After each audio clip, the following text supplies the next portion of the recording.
Awesome. We'll give everyone just a few more moments here to join us, and then we will go ahead and get started.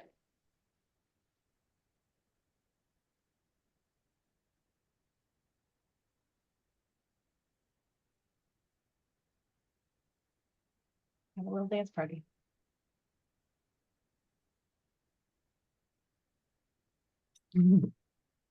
All right, hello and welcome to Rainbow Space Magic Conference. This is the 5th one. This is the Editors on Creating Inclusive Stories panel. And before we get started, I'm just going to go over a few logistics. You are welcome to use the chat to talk to each other and share recommendations in a respectful manner. This is a pre-recorded panel, but there will be a live Q&A at the end. So if you would like to submit a question, please use the Q&A function and feel free to submit those questions as you think of them. After the panel and the Q&A, the conversation can continue on the Discord channel for this panel. All right, let's get started.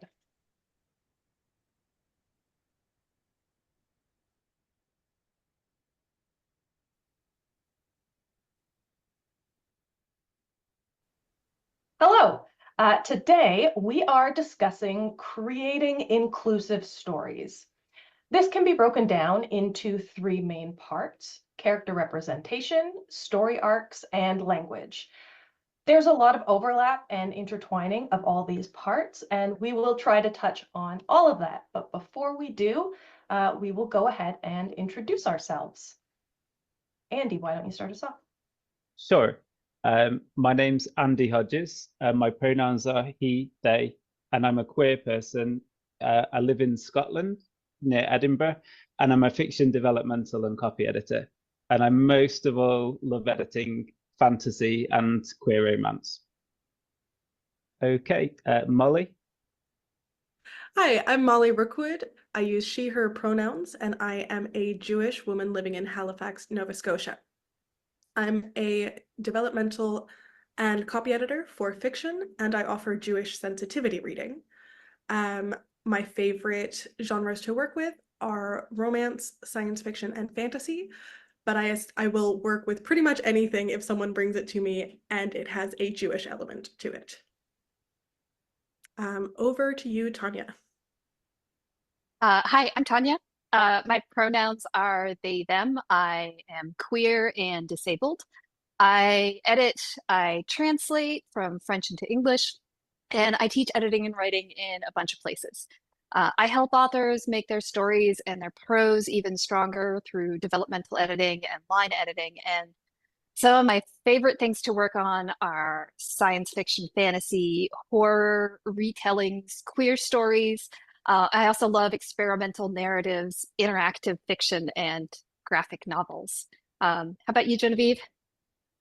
I'm Genevieve, a mixed-race Black woman living in Toronto. I'm an editor, a self-published author, and a writing coach who specializes in developmental editing speculative fiction novels, particularly those of the fantasy or horror persuasion. Though similar to Molly, I am open to a lot of other genres if it's featuring Black or mixed race characters. So, when working with stories, there are always characters and populations in these stories that represent experiences we're unfamiliar with.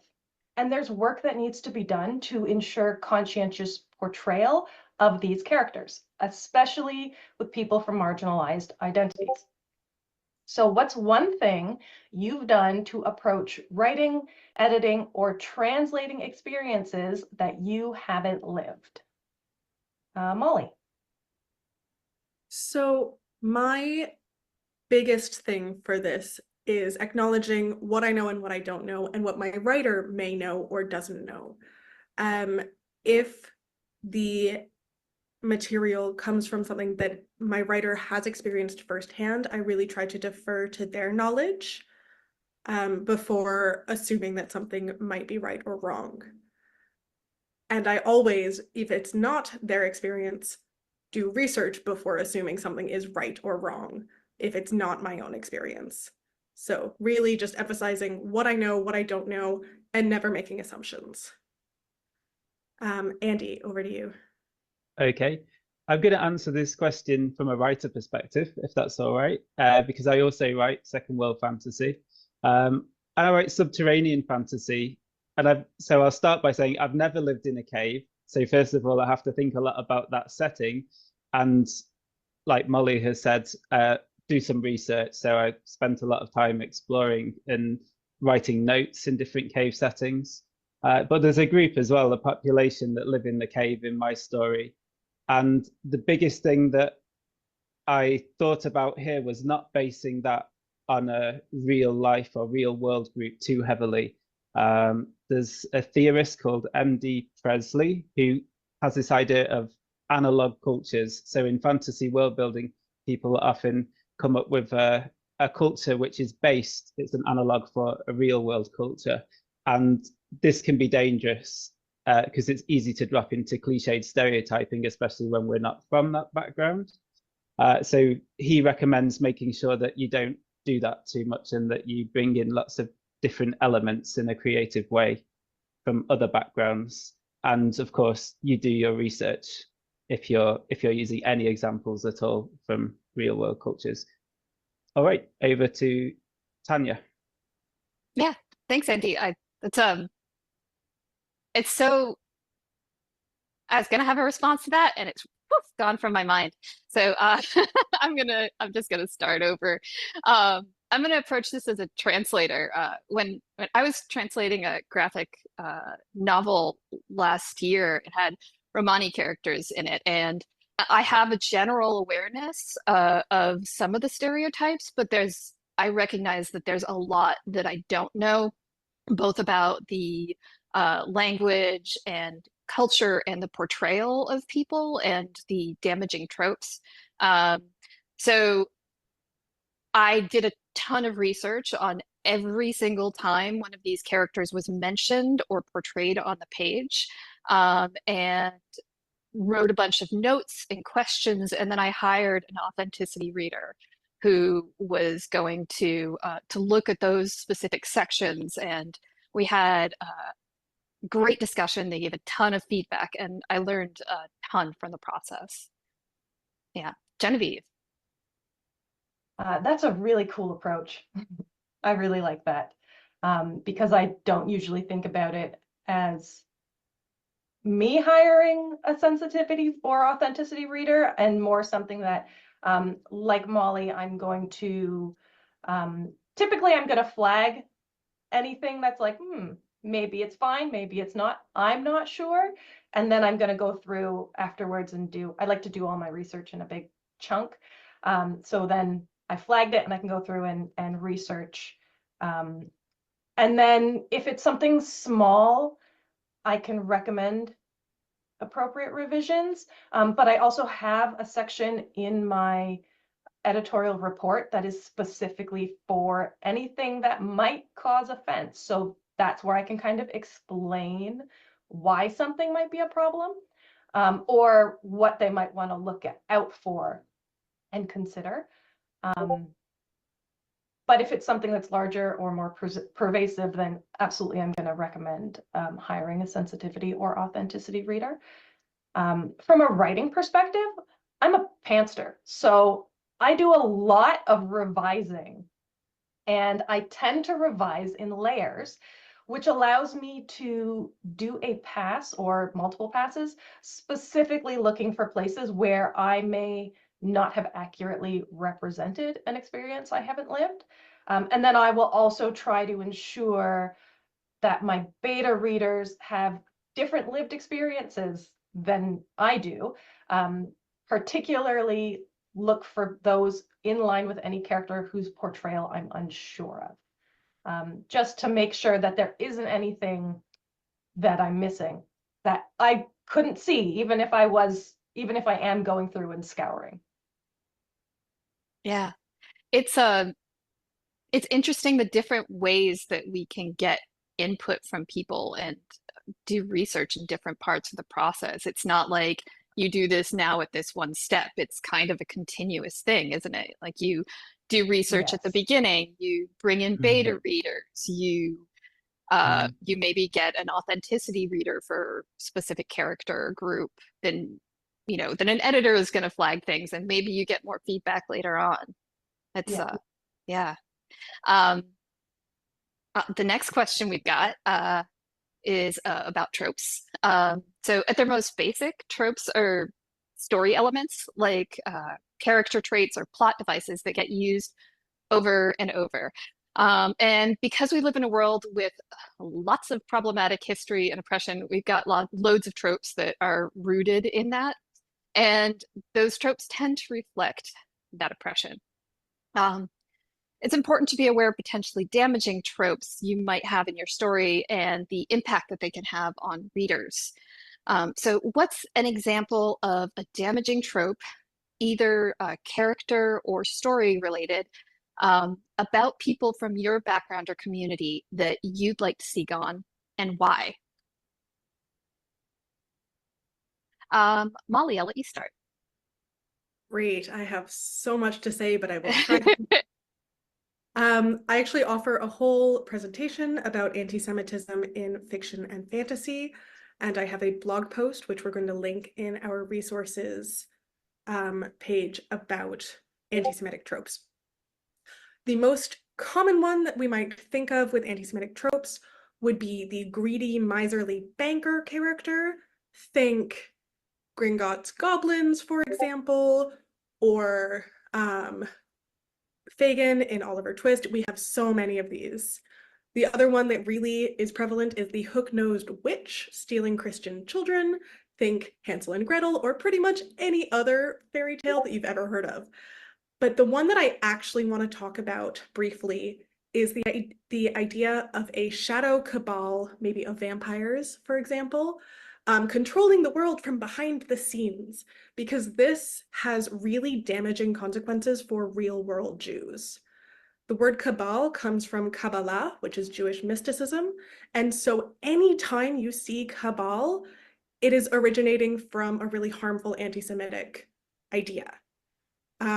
And we see this in the real world with ideas of Jews controlling the media or politics or the global economy, or the weather, or pretty much or COVID, or so many other things. And this often links back to this idea of a shadow cabal, in this case of Jews, but we see this a lot in fiction and fantasy, controlling things like puppet masters behind the scenes. So you really want to keep an eye out for shadowy groups controlling things from the background, because often that connects back to harmful anti-Semitic tropes. So that is what I really hope that writers and editors will keep an eye out for, because it's something that a lot of us don't know about until we've been told. Genevieve, go ahead. Yeah, there are also lots of Black tropes that are like, okay, we're still doing that, the magical Negro trope, and any really like struggling, dysfunctional Black families and relationships. There's a lot of stereotyping that goes on that can be very detrimental. But what I'd love to see more of is stories about mixed race people. And it honestly doesn't even matter what the mix is, just more mixed race people organically straddling cultures.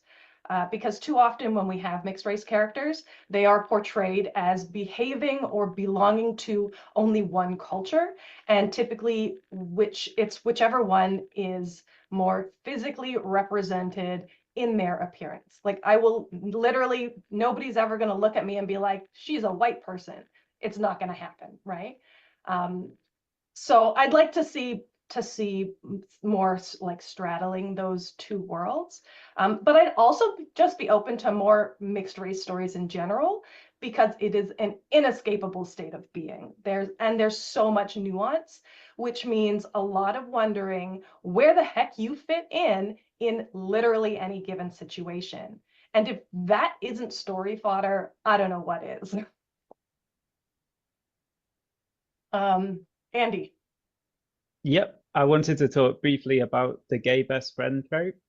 And I think this is in some ways comparable to the manic pixie dream girl and the magical Negro tropes.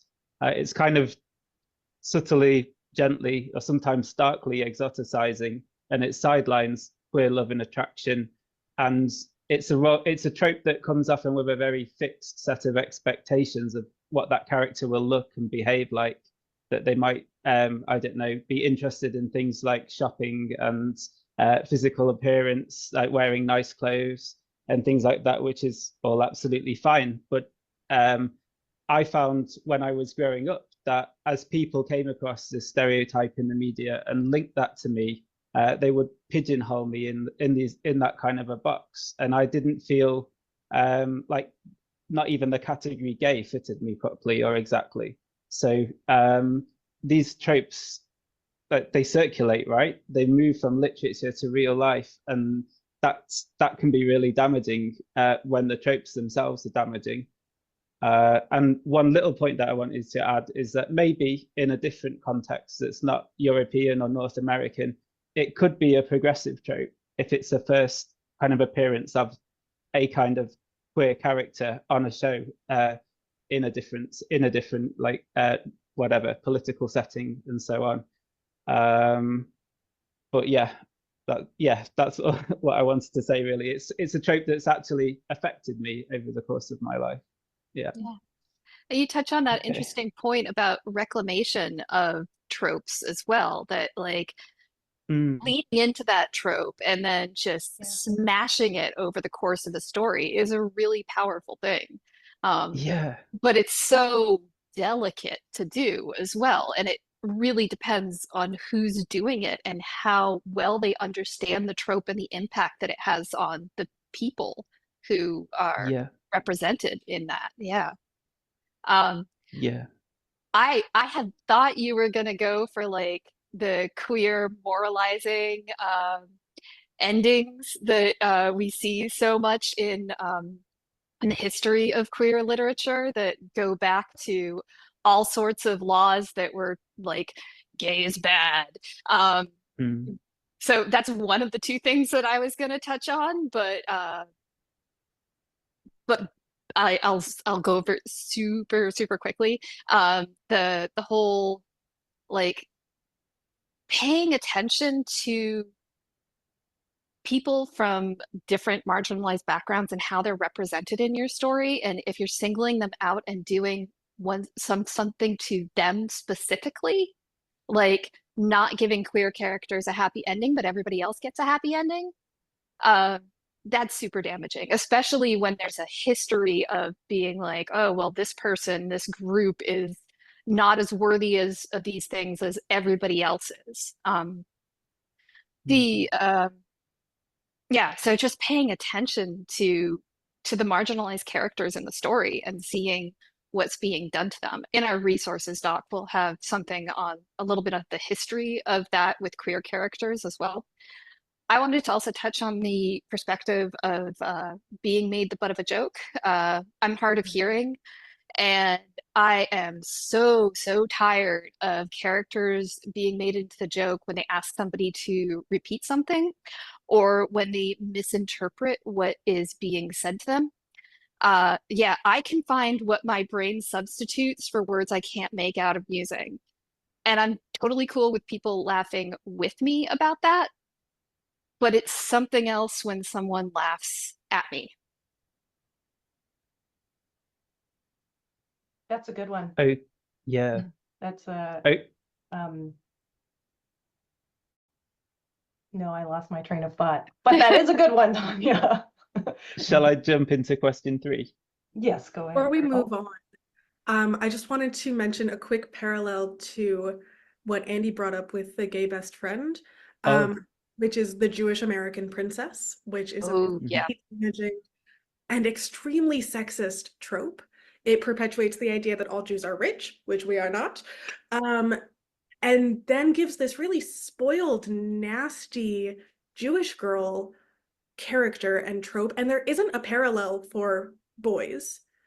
So it's specifically spoiled Jewish girls, and I think it's so nasty, and I hate it. So I would love it if the Jewish American princess trope died out. So that's my parallel to the gay best friend. Okay, thanks for that. Yeah. So conscious and inclusive language is constantly evolving. How do you stay on top of it? And is there one resource that you'd recommend to either an editor or a writer resource? And I'll ask Genevieve first. Sure. Yeah, this is a tough one. I definitely was struggling with how to articulate what I do, because I think a lot of it it kind of comes organically, in that I think that having open conversations about these things with people from different communities is a fabulous way to assess how people are using language. And it's not necessarily having the conversations, it's the listening aspect that is really important here. And I can't even tell you how many times I think I'm a pretty open-minded person, but I have a conversation with somebody who has a different experience than me, and suddenly I walk away from that being like, holy smokes, I have never thought of that before. And then usually I follow that up with, let me look further into it, because what else am I missing? So if you don't have somebody from that community, if you're trying to do this specifically for your story and you don't have somebody from that community that you can comfortably speak to, because also we should not be asking people to do emotional labor for us. So that's when it's time to do some research, and keep in mind that you have to be very careful about who is the source of this so-called research and how old the information is, because language does change very fast. One resource I would recommend checking out when including characters of colors in your stories is a website called Writing with Color, which has a wonderful explanation of the issues specifically around using food comparisons to describe skin tone. And there are so many issues with that. So there's a whole section about why this is inappropriate from many different perspectives. And then there's a whole other section about what you can do instead. Now, this resource has been around for, I want to say, about a decade, so it is old, but everything in it remains relevant and incredibly useful. Tanya. Yeah, I can't even count the number of times I have pointed to that resources when working with people. We don't know what we don't know. And I think it's really helpful to come into staying on top of inclusive language as recognizing that we don't know everything and that we still have a lot to learn constantly, that things are evolving, that we have a lot of things that we're generally unaware of that we might not have encountered before. One of those areas for me, having grown up outside of the United States for a large part of my life, I'm terrible with idiomatic expressions. I don't necessarily understand their source. So every time I use one, I look it up and I make sure that I understand its history. Another thing I use, one resource that I use to stay on top of things, is the Conscious Style Guide newsletter that goes out monthly, I think. And there's always tons of articles about various subjects. It's amazing. And there's a book out now too, which is really, really good. Molly, how about you? I also just want to say that the Writing with Color resource is fantastic. I just recently referred a writer to the Why You Shouldn't Use Food Metaphors for Skin Color, and they found it really helpful.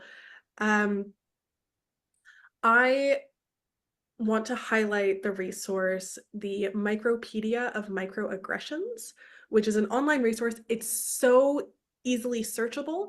And if you're ever unsure where something comes from, as Tanya was just saying, or whether something might be potentially problematic, as Genevieve was mentioning earlier, you can search it. It will bring up resources and explanations, and it'll tell you why something is problematic. It's not just that it is, but why. And so I have found that really useful for explaining to writers and checking in my own writing if I'm writing about an experience that I don't have firsthand. I can check there, make sure it's all kosher, we're all good, and we're being sensitive and authentic. So I found that one really useful, and that will be in our list of resources. And Andy, over to you. Okay. So I wanted to recommend the Conscious Language Toolkit for editors and writers. This is a resource that you can buy online that an editor, Crystal Shelley, has set up, and it's basically packed full of words that you should consider carefully, and there's detailed explanations of when and why these terms might be problematic, and there's also in the editor version tips on how to tactfully approach like querying authors about these terms and so on. And one point I wanted to mention here is that we're not talking here about a list of words so much as a kind of flexible and careful mindset towards use of language in particular settings. The one example that I'll give, so in Karen Yin's recent book, she uses the example of a Karen as a word that some people have appropriated. So some of my white feminist friends have critiqued the use of this term, whereas she's comfortable with using it herself in certain settings. So I thought that was a really interesting discussion, and that brings in the nuance of it's not just, terms are not just right or wrong. What matters is positionality. I think that's a very interesting point, because that's something that I'm very cognizant of what as well, like certain terms or the way that we speak to people will change depending on who that person is. So, you know, you can say there's certain things that a Black person can say to another Black person that other people just can't say. So it's very important to understand that the context is so important. And like as editors, our job is not to go through and like get rid of anything that might be problematic. Our job is to understand what you're trying to accomplish and to flag anything that you haven't intentionally put in there. Because sometimes you want to have a problematic character who's, you know, going around and offending a whole lot of people. And, you know, it's their journey of discovery, or this is the character who, you know, your main character is always calling out. Sometimes we do put that stuff in there intentionally. So it's about understanding why something is in there and what you hope to accomplish with it, and then balancing whether or not what you're trying to accomplish is doing more harm than good. I'm really glad you brought up that last point, Genevieve, about whether it's doing more harm than good, because that was going through my mind the entire time you were saying that. I was like, oh, yeah, that's a really good point, and how it's impacting the reader and who the intended reader is and what they want that intended reader to feel in that moment. But yeah, I totally agree. And I just also want to point out the book that Andy mentioned is the Conscious Style Guide by Karen Yin. And we'll have that in their resources as well. I think just sort of to add to that last bit, it's especially tricky, I find, with historical fiction. Ooh, yeah. Yes. Where, what was considered offensive is very different from today, even if it was still equally problematic and harmful, but it wasn't considered that way. So you may have more well-meaning characters saying quite harmful things. And I think that that's always tricky for historical fiction writers, because you don't want to erase the past. You don't want to sanitize it or pretend that things weren't harmful, but you don't want to whack your readers over the head with these harmful things that they just want to read a story without hearing slurs or negative stereotypes. And so it's a really tricky balance. And I think, again, you have to really consider whether you're doing more harm than good by exploring that element, and just really carefully choosing when to phrase things a certain way and when we can kind of ease back a little bit. Yeah. And I think it's important to consider, even with historical fiction, that the reader is a contemporary reader and they're going to be coming at Mm. it from that lens. Yeah. Yeah, just to keep us on track for timing, I think I'll move on to our next question. So, as editors with marginalized identities who try to stay on top of inclusive storytelling practices, we can sometimes catch a lot of stuff for writers we work with, but sometimes a dedicated sensitivity or authenticity reader is necessary to help you identify some of the representation you might not have been aware of. What is a tip you have for someone looking to work with a sensitivity or authenticity reader? And I'll ask Tanya first. Yeah, and I should probably say, I don't think we've covered this, that some people use the term sensitivity reader, some people use the term authenticity reader. When you're looking for some, I recommend searching both terms. They're used interchangeably, and getting into the complexities, that is something that we would probably have to have a whole other panel for. So anyways, in response to the question, do your research first and don't rely on them to do all the work for you. It's sensitivity reading is an emotionally taxing process, and doing your research first is going to show that person that you're actually trying. I would also ask the sensitivity reader you hire, if they have a specific process. The way that I like to do it when I can is to treat it like a conversation, to flag stuff that I'm concerned about, to show them that I'm trying, which kind of softens the blows when I'm not necessarily doing as well as I could be. Yeah, so it's another person on the end of that, and treating them like a person and working with them. Genevieve, how about you?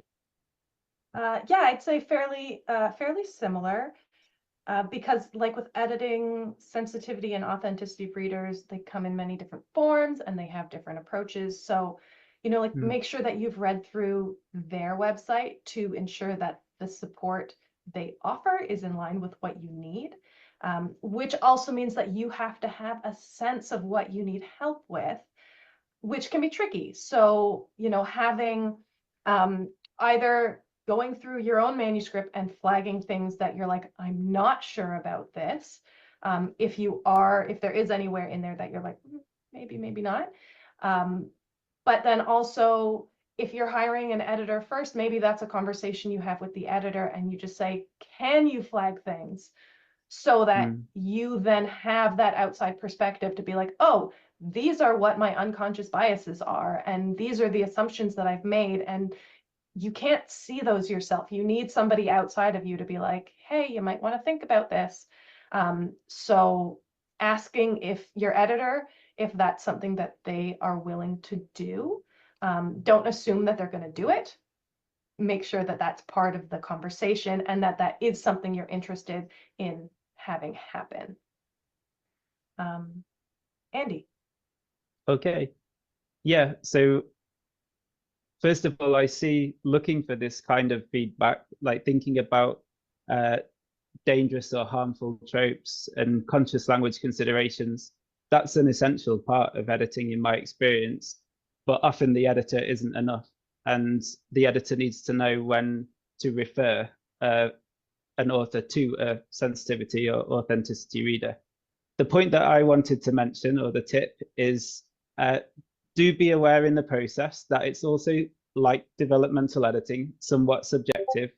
Different authenticity readers will have different takes on that because they've had different experiences at the end of the day. And especially if you're, I don't know, if you're hiring 2 or 3 from the same background or the same, who have had the same perspectives or similar perspectives or experiences, kind of see it in the spirit of careful, considered critique of your work, and see how you can kind of work with the different perspectives and approaches that you receive. So yeah, again, it comes back to that flexible and kind of careful mindset, I think. Okay, and Molly? Yeah, I completely agree with that last point. I know when I do a Jewish authenticity read, I make sure to emphasize that I'm coming at this from my own perspective. I do not represent all Jews. Jews are from around the world, have a huge amount of varied experiences and a huge amount of different religious experiences. So I am an Ashkenazi Jewish woman. I grew up Reform, which is not hugely religious, and I grew up in the United States before moving to Canada. So that's my particular place that I'm coming from. And I'll do a lot of research, but I am not an expert on all experiences of Judaism. And so I think that that's really important to emphasize. What I wanted to mention here, though, was that it's really important to be specific about the content in your story when you're asking someone to work on it. I think it was Tanya who mentioned the emotional labor involved. It's hugely different if someone has written a romance novel with a Jewish character in it and they want me to check everything is fine versus someone who has written a historical fiction book set during World War II. Those are completely different jobs. One of them, not a ton of emotional labor. We're just doing a check to make sure everything is cool. The other one is going to be dealing with subjects that are extremely emotionally upsetting to me in particular. And so, yeah, really important to give content warnings and a description of what this reader is going to be going into. Finally, I just wanted to mention that if you are looking for a reader and you're not sure where to go, asking a book professional is a good place to start. Even if I'm not the authenticity reader for you, I know a lot of people, and this is true of everyone on this panel. We have a huge amount of contacts and networks, and either I will know someone who is the right person or know someone who will know the right person. And so taking advantage of people you do know, as opposed to just wading out into the wide sea of the internet, I think is a really good place to start. And we'll have resources, places where you can find sensitivity and authenticity readers as well in our handout. Yeah. And we have so many more things we could talk about, but we should probably make space for the Q&A. So if you have any questions for us, ask away.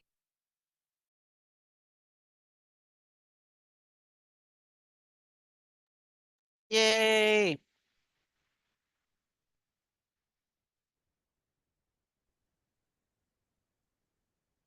As I don't see any questions just yet, but towards the end there, it just reminded me of this one reading experience that I had that I don't remember what the book was. This was many, many years ago. But there was sort of three main characters, and one of them was hysterical. I was like, this character is hilarious. Everything about this is so good. And about 3/4 of the way through the book, the character was finally described, and I realized it was a very stereotypical Black person, and they were no longer funny. It was like, oh, I had it contextualized differently in my head, which made it acceptable and hilarious. And then that one little bit of description that was entirely unnecessary absolutely ruined the character and the book for me. So that's something to keep in mind, that the way that other people are going to connect with your characters, like, you can't really control that. And when you're just like, personally, I mostly avoid descriptions in my writing because I don't really care what people look like. So if it's not relevant to like what the character needs to do throughout the story, I kind of just like leave it really vague and let the reader paint their own picture. And that part of that experience might be one of the reasons why I do that. Well, I will ask a question. This is having a sensitivity reader is relatively recent. I mean, when you in the scope of human lives, what do you see? How do you see this going forward in the future? What kind of trends do you see? coming with regards to this? I have something to say on this. I have found both sort of, I think generally for better, a lot of, maybe not a lot, but certain publishers are becoming much more anxious about sensitivity. And I know this is not all of them, and there's still a lot of harmful stuff that gets put out into the world. But I recently did a Jewish authenticity read for a publisher where really everything was fine, and they were just being very, very careful. And what was really interesting about this one is that the author apparently was not thrilled about having been asked to do an authenticity read here. He felt he had really done a very careful job, a lot of research, put a lot of care into it, and felt that this was not necessary. But the publisher really wanted to just be extra certain that everything was okay. And so I read the book. Really, it was very well researched and very sensitively done. And so most of my report was talking about the things that the author did well. But it was really interesting for me to see sort of that pushback against the author from the publisher, where the publisher wanted to make really extra certain. The author didn't feel it was necessary. So I think there's going to be more of these tricky conversations within publishing relationships where either the author wants an authenticity read and their editor thinks it's a waste of money or something like that, or reverse. But I think that in general, I mean, it's a vulnerable and sensitive thing to have your work put to somebody in any editing context. And I think this one in particular, to say, like, am I being offensive here? But I think that we are going to see more of those conversations happening within publishing relationships. Anyone else? Just a small point. It's becoming much more common to see sensitivity and authenticity readers now listed in editorial directories. I know that there's been discussions in the editorial associations I'm a member of about this, so I expect those may well be the places where some people go looking for authenticity and sensitivity readers more in future. Yeah. I think this is also a service that a lot of editors are adding on. Like if they're up for that kind of emotional labor, then they just have that as a service, because we do deal with a lot of that in an edit, right? And like we said during the panel, it's a little bit stepped back from it because we're not specifically being hired to point these things out, but often we're not going to ignore them either, right? So at the very least, we're flagging them. And then depending on what the content is and what our own lived experience is, we can say more or less. I know for me, when I deal with pretty much any book that has people of color in it, and there's racism, particularly if there's slurs, I always question it, because like I've had a bunch of slurs hurled at me in my life, and there's a reaction that you have. And I always look at these moments in novels, and it's like, if you're going to have this in there, make it a teaching moment, right? Show people who haven't had this experience what it actually feels like. Like it's like a physical attack, even though you have not been touched. So, like, let's get some good out of this. And I don't have sensitivity reading as a separate service, but I do take opportunities to point out those sorts of moments in books that I'm working on, because I can't just turn a blind eye. Tanya, did you have any thoughts? I was thinking about the process of it all. We talked a little bit about that during the panel, but you have an editor who's who's checking during their edit, potentially. You're hiring a sensitivity reader beforehand. So I hire sensitivity readers when I'm translating and I feel like I don't have the perspective I need to be able to do that. And I know that I don't know if my publisher is necessarily going to take that step on the other end. But for me, it's important to take that step, but also to tell them, hey, this is the work I did. Here are all the notes. Here's the contact information for that sensitivity reader. Here's their rate.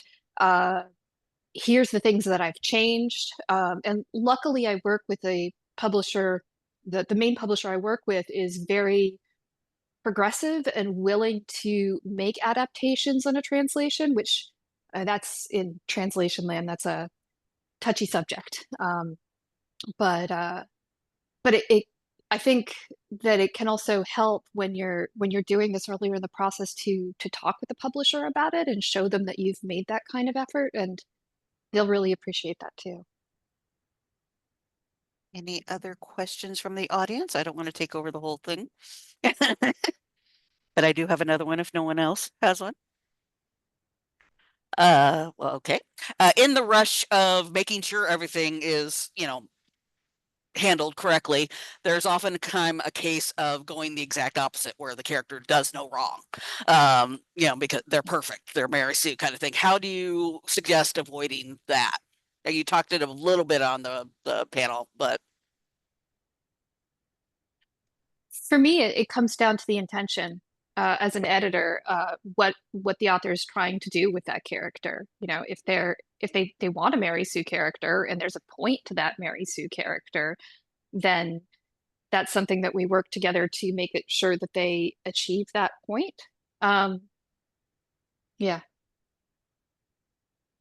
I think there's also that element of like, what is this what is the character's lived experience? And is this how they would actually react? Or is this the author kind of projecting their concerns onto the character? So like, think about how that character would have grown up and what they've gone through already in their lives, and then have them react accordingly, right? And maybe they are very sensitive to these things, but particularly if they're a point of view character, you can show that they're being careful by showing their thought process. And like, these are the things I have to not say.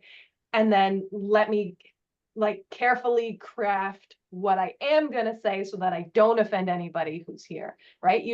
There are ways to integrate that a little bit more deeply into the character to make them more dynamic for the readers. Yeah, I think what you're talking about basically is like making the character more layered, right? And if it's not a point of view character, you can show that in other ways as well. Like, what are they doing while they're not, they might be saying all these things that come across as Mary Sue, but their body language might be saying something different. Their actions might be saying something different. Yeah. I also want to add, we talked in the panel about not wanting to sanitize history. And so I don't think that books have to be free from all of this. If I'm working on a book and there are anti-Semitic characters, I want to know as a reader that the author has done that intentionally, to explore the anti-Semitism depicted. So not doing it because they're not aware that something is anti-Semitic or they don't care, but if a character is being anti-Semitic, that should be portrayed as a bad thing. What we should take from that scene is, oh, this person was using slurs or stereotypes. They've got some character work to do and some unlearning to do. So it should come through to the reader that the author is doing this with intention. And I'll just add a very small point to that. There's a Mythcreants. You should all Google Mythcreants because they're amazing. They have an article on what they call candy and spinach as applied to characters, where candy is kind of like desirable characteristics and wish fulfillment, things that make a character kind of special. And authors, not always, but often tend to over egg, go too heavy on the candy, and too light on the spinach, which is lots of characteristics which make that character unremarkable, and so on. And they've got a really interesting discussion of this in relation to marginalization on their website. So I'm still getting my head around it. I just put the link to it in the Discord. Oh, fantastic. Well, it is 11:20. Genevieve, do you want to wrap up? We do have one more question there. Oh. Are we? Yay! Yeah, go Okay. ahead. So Molly asks, how can we help authors to distinguish between the narrative's point of view and the character's point of view? Which is maybe a bit of a heavy question to get into in just a couple minutes. I think because this is very much dependent on what kind of narrative distance you have, right? If you're writing something that's first person perspective, then there is no difference. But if you're writing third person, then how distant, if it's omniscient, okay, you've got two different voices going on. In which case it should be clear to the reader through the voice, the words that you use and the way that the character or the narrator is putting together their sentences should be distinct. So you can tell just based on that voice, oh, this is narrative, or oh, this is the character. That's my short answer to a very big question. That's a good one. Anyone else want to add to that before we wrap up? Sure. I'm going to sort of recycle what I was saying in my last answer about how you are portraying that perspective as an author. So if a character has this viewpoint, but the book is portraying it as not a good thing because there's other elements of their character or their actions that like show that this is bigoted even in the world, then you can convey to the reader that it's not the author's perspective and therefore not the narrative's perspective. You want to show that intentionality of this is being portrayed because we're highlighting the bigotry or the lack of inclusivity there. So include it when it's useful to demonstrate something negative about this character, so that it doesn't just seem like it's the author's perspective sneaking into the characters, if that makes sense. And it should probably also have a reason to be there, a plot-based reason to be there.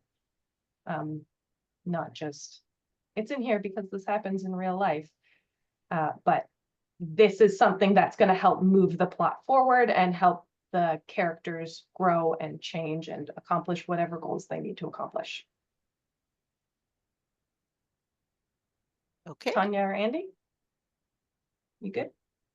I think you two covered it really well. Yeah. All right. Well, I think that's us done.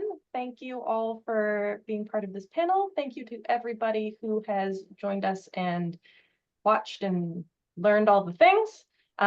We will be available in the Discord to answer any questions that come up later, and we're just kind of there hanging out. Thanks so much. Thank you. Thanks.